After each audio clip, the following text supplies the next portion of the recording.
Good evening. I would like to call today's meeting, November 5th, 2019, the Little Rock City Board of Directors meeting. We would like to welcome those that are in attendance as well as those that are watching at home or streaming online. Madam Clerk, would you please call the roll? Director Hendricks, Director Richardson, Director Webb, Director Peck, Director Hines, Director Wright, Director Compuris, Director Fortson, Director Adcock, Vice Mayor Wyrick, Mayor Scott. Present. I would now like to recognize Vice Mayor Wyrick to do the invocation.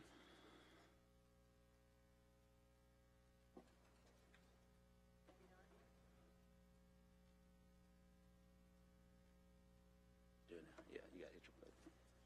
There you go. Okay. Thank you, Mayor. Let us pray. Heavenly Father, thank you for this day. Thank you for allowing us to meet in this public forum and to conduct the people's work. Please wrap your arms around our employees and each of us here take care of our needs. We know that you alone can do this. I pray that each of us will take time to know one another better so we can know the hearts, gifts, and visions we have for this community. I pray that we will unite stronger in our efforts to see true change in our community. I pray that we will not get complacent or frustrated. Our time spent is not in vain. Each of us has the opportunity to share our vision and then let you lead us. These things I ask in your name. Amen. Amen. May we all stand for Pledge of Allegiance. Pledge allegiance to the flag of the United States of America and to the republic for which it stands, one nation, under God, indivisible, with liberty and justice for all. And now we'll have a presentation from Central Arkansas Water CEO Tab Bohannon, who will present and would like to make an exciting announcement today. Well, thank you very much. It's always a pleasure to be back here. Do have a couple of things I'd like to talk to you about real briefly before we get to the exciting announcement, just to tell you about some things that are going on.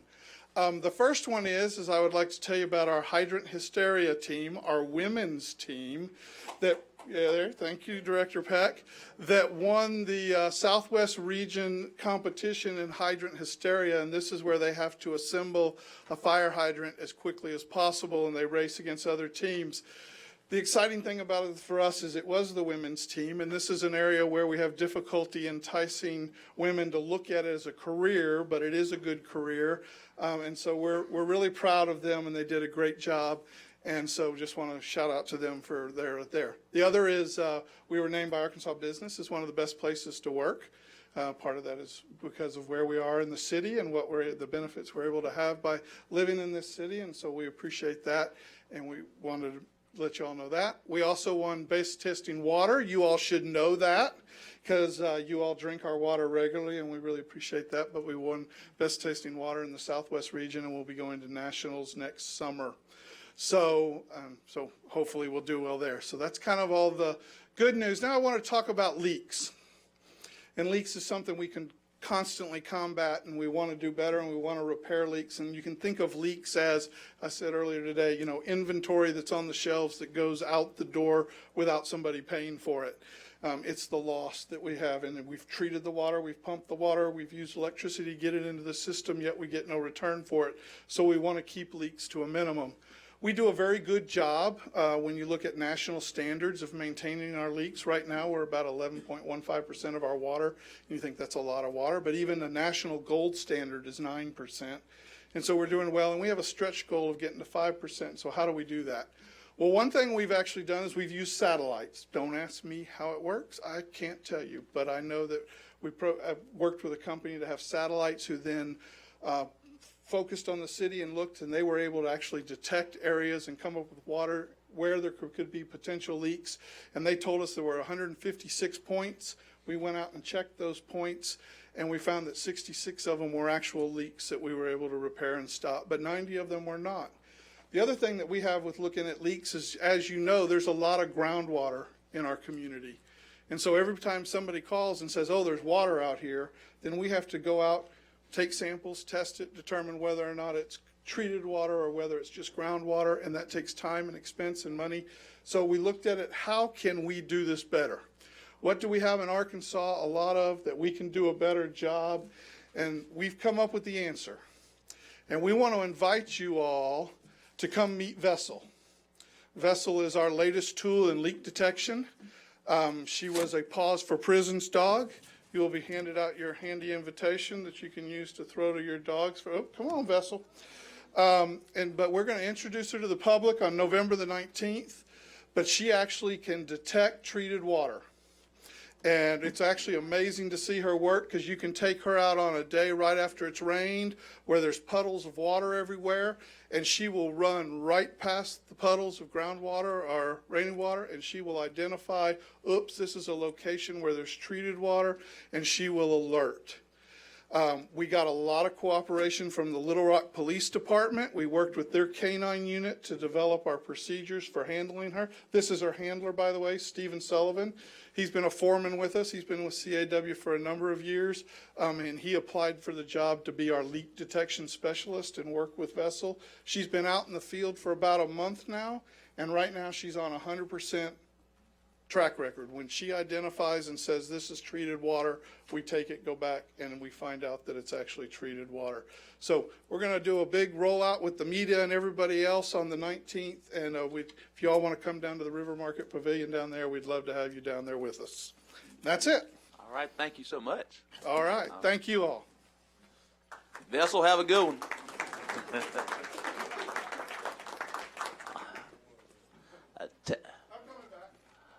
Hold on one second, Tad. City Director Cappy Peck. This is actually not for you, Tad. It's for Vessel. By Vessel, I have 2 Pause in Prison dogs. They're the best dogs in the world. It's a great program. If you're looking to adopt a dog, you can go to Animal Village or check out Pause in Prison. All right. Director Adcock, do you approve?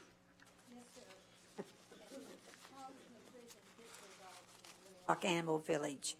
So, and they are the best dogs ever. Yes, ma'am. I figured you would have an approval. I approve of it. All right, all right. Tad? Thank you all very much. That's all I have. Thank you all know again. If you have any issues, give me a call. Thank you again. We appreciate the information as well. All right, thank you. Okay, we have 2 modifications for tonight's agenda. The first is a resolution to authorize the selected construction manager for the rehabilitation project of the property located at 615 West Markham Street, which is our future police headquarters, to obtain the necessary demolition permits so that a more accurate cost can be estimated. The second is an ordinance that is requested by the Little Rock Water Reclamation Commission that would modify the fats, oils, and grease standards to comply with the state and federal law. Do I have a motion? There's a motion and a second. All those in favor, please say aye. All those opposed, please say nay. Motion carries. Parliamentarian? Mayor, on the second one, as to the Little Rock wastewater, this is known as FOG, but we had a clause in there about repealing another ordinance that did more than it needed to do, so that's been taken out of the title of the one for signature should this pass. It is not out of the one that's in the packets because that got worked out too late. The second thing is that even though the emergency clause will put it into effect immediately so that the Little Rock Water Reclamation utility can take care of what needs to be done, the actual implementation will not occur until the 1st of 2020. Thank you so much, Parliamentarian. Madam Clerk, would you please read the consent agenda for the first time, items 1 through 13? A resolution to authorize the city manager to enter into a contract with Positive Results Lawn Service Incorporated in an amount not to exceed $91,476 for the Peachtree Drive Sidewalk Improvement Project and for other purposes, funding from the 3/8 cent capital improvement sales tax and the limited tax general obligation capital improvement bonds. A resolution to authorize the city manager to enter into a contract with Burkhalter Technologies Incorporated in an amount not to exceed $238,973.40 for the Bellmead Drive reconstruction project and for other purposes, funding from the 3/8 cent capital improvement sales tax and the limited tax general obligation capital improvement bonds.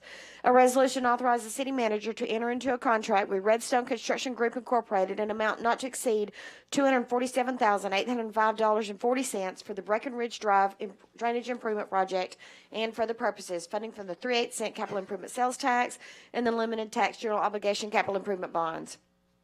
A resolution authorizes the city manager to enter into a contract with Nolan Construction Incorporated in an amount not to exceed $359,398.80 for the Chenal Parkway Under Drain Improvement Project and for the purposes funding for the 3/8 capital improvement sales tax and the limited tax general obligation capital improvement bonds. A resolution authorizes the city manager to enter into a contract with Positive Resolutions Lawn Service Incorporated in an amount not to exceed $145,654.80 for the Oak Grove Lane Sidewalk Project and for the purposes funding the 3/8 capital improvement sales tax and the limited tax general obligation capital improvement bonds. A resolution authorizing an increase to the authorized contract amount for the Engineering Compliance and Construction Incorporated in an amount not to exceed $18,000 for the professional engineering services for the Dr. Martin Luther King Jr. Drive Drainage Improvement Project and for other purposes, funding from the 3/8 capital improvement sales tax and the limited tax general obligation capital improvement bonds. A resolution to donate title to House About It Community and Economic Development Agency via quitclaim deed for properties donated by the City of Little Rock, Arkansas, to be used for neighborhood revitalization and for other purposes. A resolution authorized the mayor and board of directors of the City of Little Rock, Arkansas, to certify city liens attached to private property and forward to the Pulaski County Treasurer's Office for inclusion in the property owner's annual tax bill and for the purposes. A resolution authorized the city manager to enter into a contract with RP Power in an amount not to exceed $150,412.26 plus applicable taxes and fees for the purchase of 4 Kohler emergency generators for various city departments and for the purposes. A resolution authorized the city manager to enter into a contract with Cap Fleet Upfitters and with Dana Safety Supply at a cost not to exceed $97,364.39. RP Power in the total amount of $150,412.26 plus applicable taxes and fees for the purchase and installation of necessary equipment to upfit a combined total of 58 police vehicles and for other purposes. A resolution authorized the mayor and city clerk to enter into a purchase agreement with the estate of Sam Raines, Mary Tony, and Jane Bogus in the amount of $378,000 for the purchase of approximately 120 acres of land by the City of Little Rock, Arkansas for the benefit of the Little Rock Port Authority and for the purposes. A resolution authorized the mayor and city clerk to enter into a purchase agreement with Spirit Adventures Incorporated in an amount of $95,000 for the purchase of approximately 26 acres of land along Zuber Road by the City of Little Rock, Arkansas for the benefit of the Little Rock Port Authority and for the purposes. A resolution to extend the interlocal agreement for ambulance service between the City of Little Rock, Arkansas and Grant County, Arkansas, granting the Little Rock Ambulance Authority doing business as Metropolitan Emergency Medical Services an exclusive franchise to provide ambulance services to Grant County, Arkansas, and for other purposes. A resolution to identify Baldwin Shell as the construction manager for the rehabilitation of the building located at 615 West Markham Street to serve as the new Little Rock Police Department headquarters building, to permit the company to apply for demolition permits in the name of the city and for other purposes. That concludes the consent agenda. Mayor, Question from Director Hines. Susan, on item 10, I think there is a typo in the resolution. You have RP Power repeated from the previous resolution there. Okay. Oh, it's Dana Supply Safety. Right. But Okay, yeah. You see where you've got Yeah, it? okay. You read that. We just need to strike that RP Power that believes in item 10. I have no other. And the amount of money. All right. $50,000. All right, we'll read that. To authorize the city manager to enter into a contract with Cap Fleet Upfitters with Dana Supply Safety at a cost not to exceed $97,364.39 plus applicable taxes and fees for the purchase and installation of equipment to upfit a combined total of 58 police vehicles. Thank you. Move for the adoption of the consent agenda, Mayor. Thank you for that motion. Second, before we call for the vote, Director Richardson. Yes, thank you, Mayor. Bruce, on the sidewalk repair items, are we utilizing participants in our reentry program? You may or may not know that, but I know we've been utilizing reentry participants, ex-felons, to help us with some of that work. Are we utilizing those participants on these two items? This actually is a separate contract. In order to get, as you all know, there's a lot of requests, and we're still working on, I think, requests from 6 or 7 years ago. So this is an opportunity to try to get these requests done a lot quicker. But the reentry program is active, very active. Thank you, sir.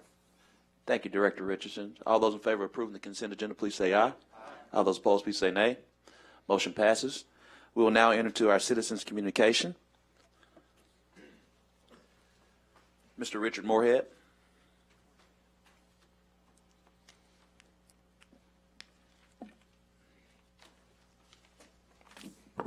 Mayor, members of the board, Mr. Moore, my name is Richard Moorhead, President of Little Rock Firefighters, Local 34.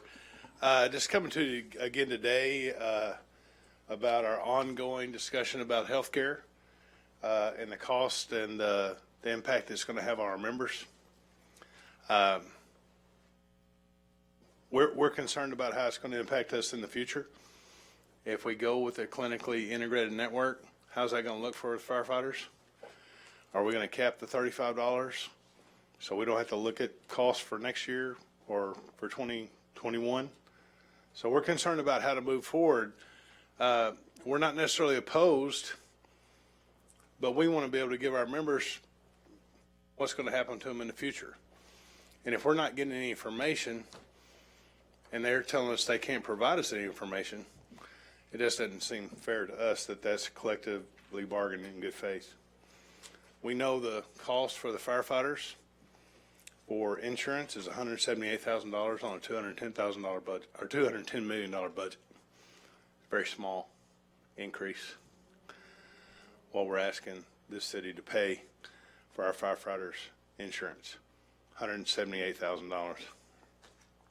Especially when we can't get information and they want us to shoulder the responsibility or the burden for a self-insured plan without offering any information. We don't think that's fair. We think that's a delta that needs to be addressed by this board. It's unfair. We've also heard that firefighter raises have outpaced sales tax growth, which is not fair since monies received and dispersed not necessarily come from the general fund. So I think that's something that needs to be closely looked at. It's not just the general fund that you receive monies from to disperse money out of general fund. So to tie it just to the amount of sales tax is not a proper analogy and not fair to the firefighters as well. Furthermore, firefighters work really hard to pass sales tax for the city of Little Rock. I'm a proud city employee. I'm a proud member of the Little Rock Fire Department. And we believed in it. We worked hard. We put money behind it, and we passed that sales tax. We worked hard. So we wouldn't have the penny, the 1.5. We'd only have the half. We knocked on doors. People said, we'll support, if the firefighters support this, we'll support it. It was a close vote. We feel like we pushed that vote over. We've been very patient with our portion of the sales tax. We're just now adding Station 24. Thank you, Mr. Moorhead. Your time is out. All right, thank you. We appreciate you sharing your concerns. Parliamentarian, I will exercise chairman's personal privilege. Ms. Stacy Witherell, would you please approach? Since we normally do not discuss collective bargaining in public, feel the need that since certain things were shared, Ms. Witherell will share things. At this time, there is a proposal that has been provided to the International Association of Firefighters. It is a one-year agreement.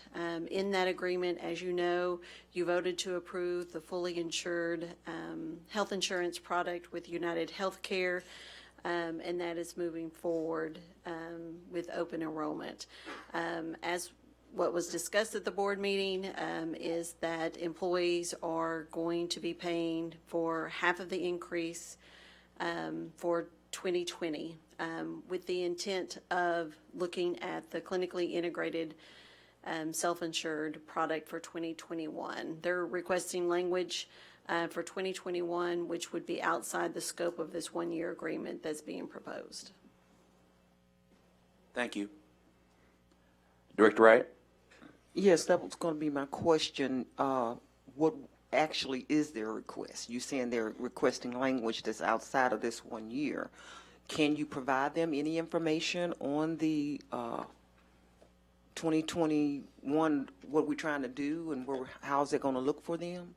They are aware that we are looking at being self-insured in 2021 and having the clinically integrated network. What they're looking more as a cost-sharing arrangement so that they can see how it's going to impact their employees. But at this point, I mean, we'll have to engage in the whole negotiation process again. We'll have to go out for bids. We'll have to look at what it's going to cost us in 2021, and there are just too many variables at this time to give anyone detailed information of how it's going to impact. Because if you remember the clinically integrated networks, they are putting part of their risk up for saving the city money so that some of those funds can be returned back to them.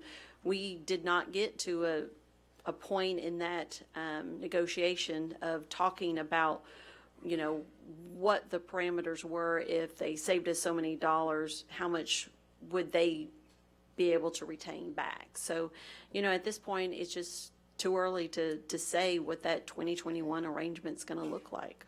So the cost share for the 2020, that's across the board. Everybody, all the employees are having to pay that cost share, not just, not our unions as well as. Correct. All full-time employees that have health care, they are being charged $411 annually for employee-only coverage. Everybody. Everybody. Okay. I just want to make sure that that's clear. And you're saying the variables are too many for us to even begin to provide the information that they're asking for 2021. For 2021. And again, the agreement that, the proposal that we have is just for a one-year agreement, so it would only cover the 2020 calendar year. Okay, thank you. Thank you, Director Wright. Director Hines? Tom, I want to clarify something. When we passed that ordinance to go with United Healthcare, I had the question that there was nothing in there determining what, any language other than a budget item. We have not approved the 2020 budget currently, correct? Right. So that is not a finalized figure, or whether or not the firefighters and our ASME and our FOP can negotiate on those terms, correct? I'm not sure I understand the question. You don't have final numbers for the entire 2020 budget. Correct. Meaning that if in the collective bargaining, and I'm trying to stay out of the collective bargaining agreement as I had talked to the mayor about, that we would not enter into it. It's been very difficult with the way the insurance has come out this year and some of the statements from the mayor and his administration on what the path forward is going to be. It was my understanding that until we pass that budget, it's still it could be open for negotiation with those unions and their collective bargaining agreements. Director Hines, what I think when you asked the question at the last meeting, I said is y'all are making pretty much the commitment. This is how we're going to deal with health care. In terms of the collective bargaining units and contracts they may enter into, the question as to what the health insurance is going to be and what the costs are going to be was set. The question of what impact that may have upon salary would be the issue for negotiation. Okay, thank you. I appreciate the clarification. Thank you, Director Hines. Vice Mayor Wyatt? Thank you, Mayor. Stacy, we've been talking about the insurance plan for 2021 for most of this year. We knew there were numbers coming up, and you all had been working with them, the group, to determine that. So I understand their concern in regards to what's going to happen in the next year because they're negotiating a contract. So at what point in time will you start looking into the other health care option? I know you looked at it some this year. So when will you start looking at it for the 2022 year? And do you have an idea as to when you would have any of those numbers? I would say no later than summer that we would need to start looking at that. It is quite a different plan altogether, going self-insured. So we would need to be looking at those numbers early on. So mid-year. We'd also need to look at our claims data as well, and make sure that that is still the right decision for the city. Good. How much claims data would you need to start looking at it mid-year? Would 6 months, or would you go back for 2019, looking into that? We would look at as much claims data.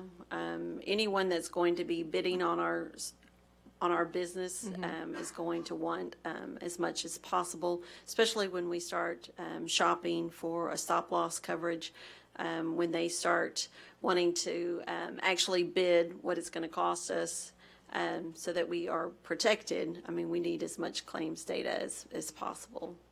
Okay, thank you. Thank you so much. Thank you so much, Ms. Witherell. Joseph Emmel.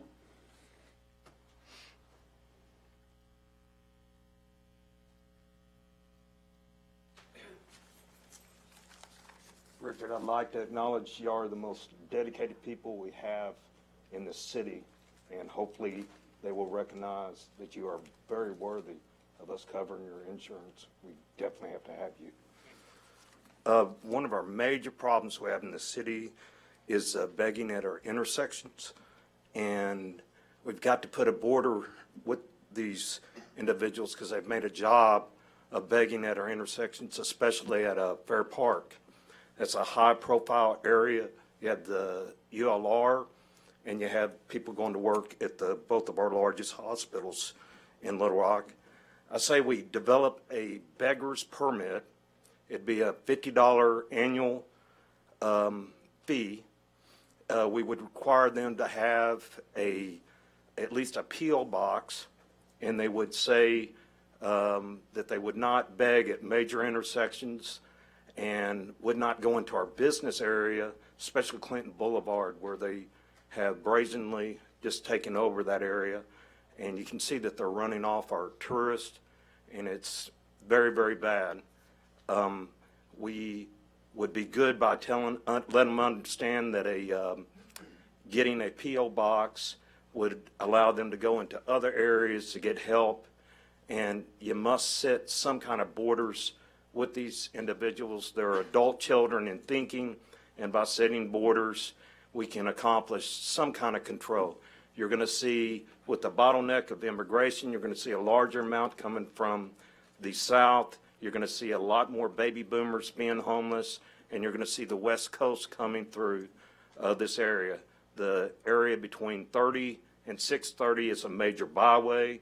You have the largest homeless camp behind Upullet in that Foots Creek area, and they've decided they're going to take over that area at 6 o'clock. They do not allow people that have been fishing down there to come into that area. And so you got to set your borders with them. And it's very important we do this because it's hurting us all around the area. We all see the begging going on. You can't outcast them. You got to communicate with them. So I offer that for you to think about. Thank you so much. Thank you so much, Mr. Emmel. Mr. Daniel Hopwood.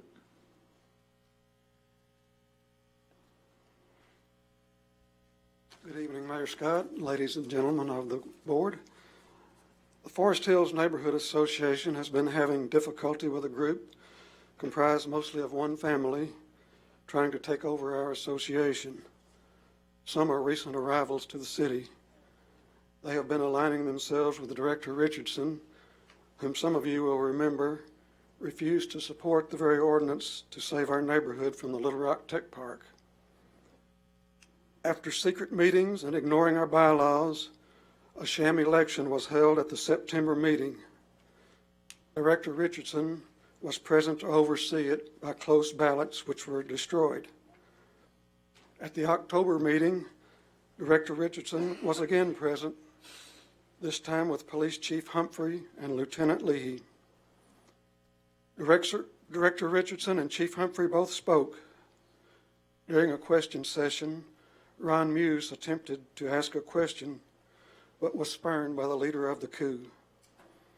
I had intended to give a treasury report and brought it up at the end of the meeting. Chief Humphrey looked at me with a contemptuous sneer and said, "Meeting adjourned." His actions indicate he had been briefed by Director Richardson and/or the interlopers. The chief has sided with a rogue group in regard to neighborhood business.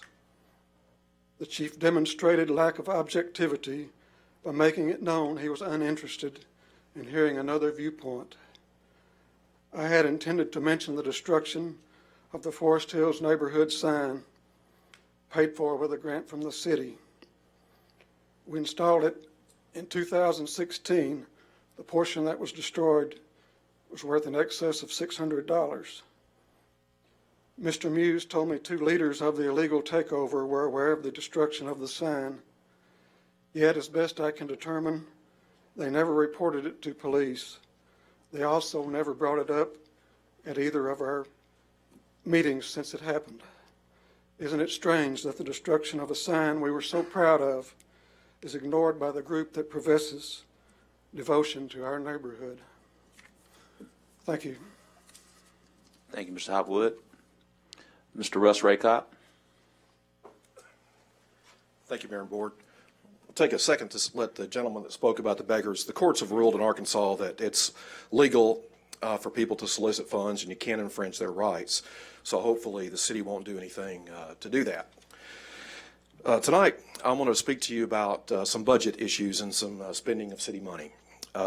Today in the news, they had a story about the zoo closing down several days because of budgetary items. We've heard the mayor speak this year about budget concerns. We had folks laid off from the Parks Department because of budget concerns.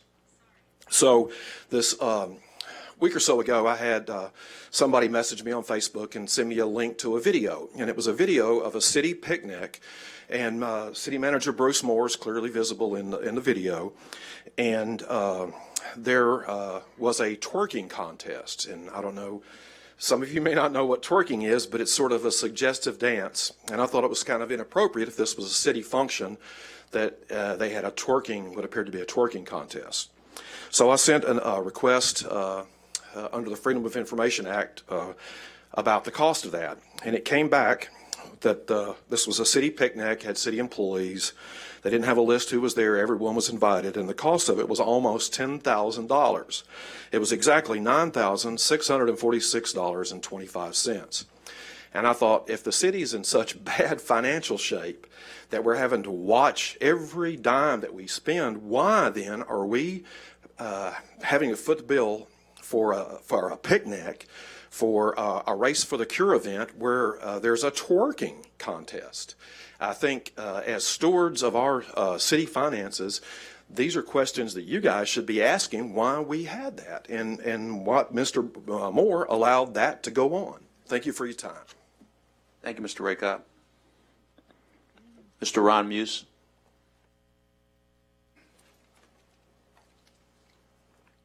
Thank you, Mayor. May I distribute these? You can give to the Madam Clerk.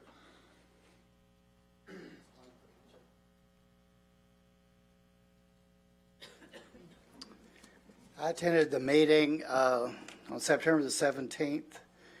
I turned in a card to speak before 6 o'clock and sat there for hours to speak on the very last issue on the agenda, and I was not called. On the card, I wrote when I turned it in, because there were a lot of questions I had about it. There hadn't been any discussion whatsoever publicly about the details of the ordinance. And after hearing some of the things that were said during the meeting, I wanted to be called so that I could express how I felt. And I did write on here when I turned it in, I wish to speak for, but I wrote in with reservations and questions, exclamation point. Then the paper reports that these cards were inadvertently discovered to have not been used in the meeting, I'm paraphrasing, and said that a neighborhood leader, activist, Ron Muse, was in favor of it. So phone calls started coming. I started getting comments from the people in the area because I would have been adamantly opposed. to some of the items on that. We're talking about the trash and the increase in fees, et cetera, contamination of the recycling bins, that anybody passing by could contaminate it, and we'd get a bill for $50. There's a lot more I would like to say about it, but it's already passed. I didn't have my opportunity to speak on it. Not that it would have changed anything. It might have, but we wouldn't know, would we? Because I didn't have that opportunity to speak to you.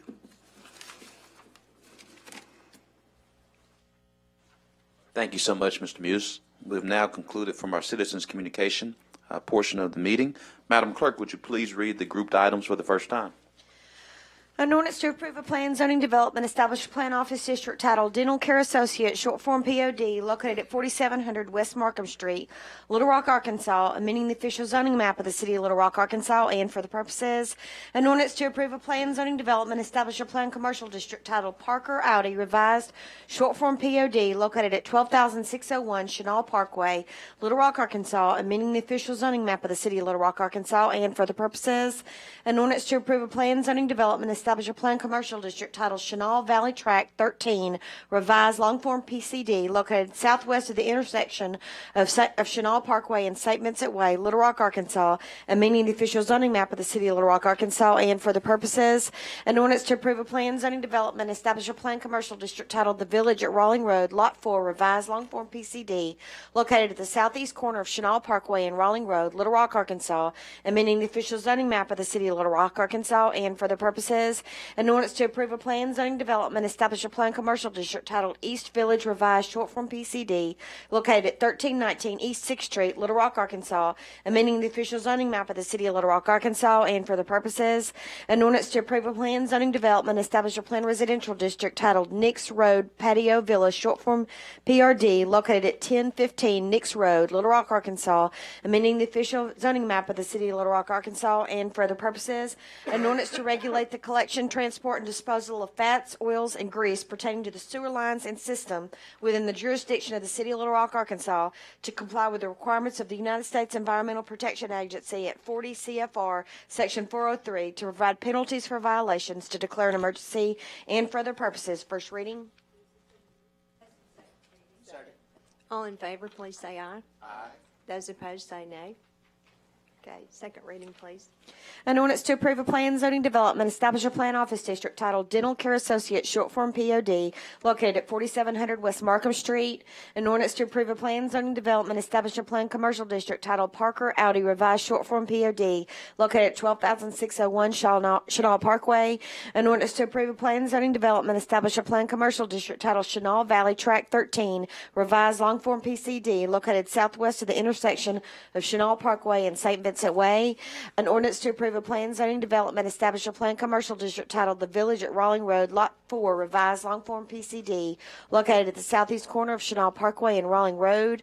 An ordinance to approve a plan zoning development, establish a plan commercial district titled East Village, revised, short form PCD, located at 1319 East 6th Street. An ordinance to approve a plan zoning development, establish a plan residential district titled Nix Road Patio Villa, short form PRD, located at 1015 Nix Road. An ordinance to regulate the collection, transport, and disposal of fats, oils, and grease pertaining to the sewer lines and system within the jurisdiction of the city of Little Rock, Arkansas, to comply with the requirements of the United States Environmental Protection Agency at 40 CFR Section 403, to provide penalties for violations, to declare an emergency. Second reading. All in favor, say aye. Aye. Those opposed, say nay. Third reading, please. An ordinance to approve a plan zoning development, establish a plan office district titled Dental Care Associates, short form POD, located at 4700 West Markham Street. An ordinance to approve a plan zoning development, establish a plan commercial district titled Parker Audi, revised, short form POD, located at 12,601 Chenal Parkway. An ordinance to approve a plan zoning development, establish a plan commercial district titled Chenal Valley Tract 13, revised, long form PCD, located southwest of the intersection of Chenal Parkway and St. Vincent Way. An ordinance to approve a plan zoning development, establish a planned commercial district titled The Village at Rawling Road, Lot 4, revised long form PCD, located at the southeast corner of Chenal Parkway and Rawling Road.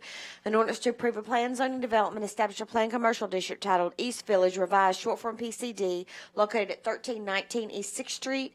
An ordinance to approve a plan zoning development, establish a planned residential district titled Nix Road, Patio Villa, short form PRD, located at 1015 Nix Road. An ordinance to regulate the collection, transport, and disposal of fats, oils, and grease pertaining to the sewer lines and systems within this jurisdiction of the City of Little Rock, Arkansas, to comply with the requirements of the United States Environmental Protection Agency at 40 CFR Section 403, to provide for penalties for violations, to declare an emergency. Third and final reading. Okay, that's our third and final reading. All in favor, please say aye. Aye. Those opposed say nay. Okay, the ordinance have been passed. Our next item on the... Vice Mayor, we have emergency clause on M2. Okay, thank you. I looked for one and didn't see one. Do I get a motion, please? Can I have a motion, please? Okay. All right. Those in favor of the emergency clause, please say aye. Aye. Those opposed say nay. Okay, so the emergency clause does pass. Next on our agenda is executive session. Can I get a motion to go into executive session? Second. Now, do you need to? We can do it when I Director come back. It was Richardson? just a quick question on 18, Bruce. I know recently all redevelopment and development projects in the area has been described as East Village. And when I grew up playing baseball and basketball through EOA and actually having gang intervention prevention programs, that area of our city was called East End. So has there been some kind of branding process, some kind of official process to go through that designation of that being East Village? Because that concerns me. And when things like that happen sometimes, that suggests that some possible gentrification may happen. Mr. Moore? Director Richardson, a few years ago, that community did go through sort of a public process regarding branding, and they sort of unofficially came up with this area for the neighborhood. But this application, as you know, when applications are made, they title them as they wish. So this is more of a title and not so much the city recognizing a new name. So the branding process did have community input. It did. All right, thank you, sir. Okay, thank you, Director Richardson. Okay, I have a motion and second to go into executive session. All in favor say aye. Aye. Those opposed say nay. Okay, we'll be in executive session for a little bit. Thank you.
We're now back from executive session.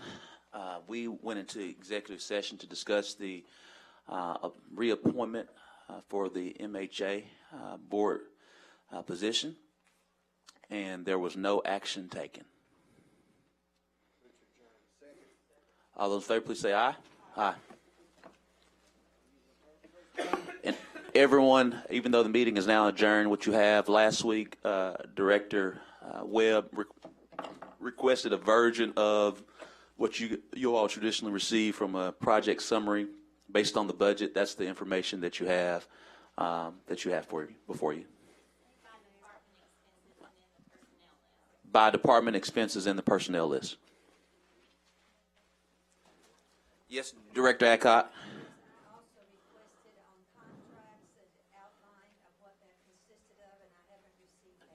Yes, because we have a ton of contracts and that information is being compiled to get to you. Thank you.